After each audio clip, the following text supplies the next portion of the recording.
బుధవారం మే 7వ తారీఖున ఆంధ్రప్రదేశ్ హైకోర్టు చీఫ్ జస్టిస్ గారి ముందు నేను ప్రవీణ్ పగడాల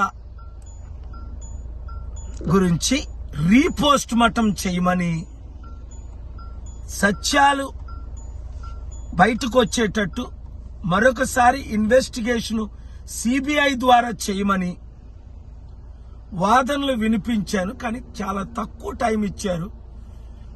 మరలా జూన్ 17వ తారీఖు పోస్ట్ చేశారు. నేనన్నా, సార్ అప్పటికి దుమ్ములు తప్ప ఏముండవు, ఇప్పుడు జరిగిన ఇన్వెస్టిగేషన్ కరెక్ట్ గా జరగలేదని, పోస్ట్ మార్టం ద్వారా 18 గాయాలు ఉన్నాయని, అనేక విషయాలు నేను గత 2 సార్లు, ఇది 3వసారి నేను చెప్పినప్పటికీ అనేక కేసుల్లో వారు బిజీగా ఉండి, పాపం ఢిల్లీ నుంచి చిదంబరం గారని ఫార్మర్ హోమ్ మినిస్టర్ వస్తే ఆయన ఒక్క కేసు పబ్లిక్ ఇంట్రెస్ట్ లిటిగేషన్ కాకపోయినప్పటికీ 2 గంటల 15 నిమిషాలు విన్నారు. కానీ ప్రవీణ్ పగడాల కేసు గురించి 5 నిమిషాలు కూడా సమయం లేదు. న్యాయం జరగాలి అని దేశ విదేశ నాయకులు, నేను అమెరికాలో ఉన్నవారు కూడా కోరుతున్నారు. అయినప్పటికీ ప్రార్థించండి, పోరాడదాం. రాజ్యాధికారం మనకు వస్తేనే ఈ దేశం బాగుపడుతుంది, రాష్ట్రాలు బాగుపడతాయి.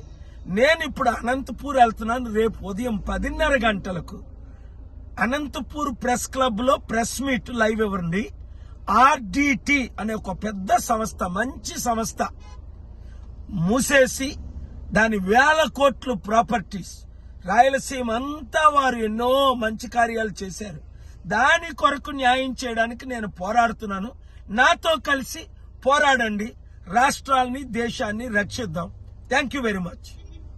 మరిన్ని వీడియోస్ కోసం ఛానల్ ని సబ్స్క్రైబ్ చేయండి. లేటెస్ట్ అప్డేట్స్ కోసం వాట్సాప్ ఛానల్ ని ఫాలో అవ్వండి. అండ్ లింక్ డిస్క్రిప్షన్ లో ఉంది.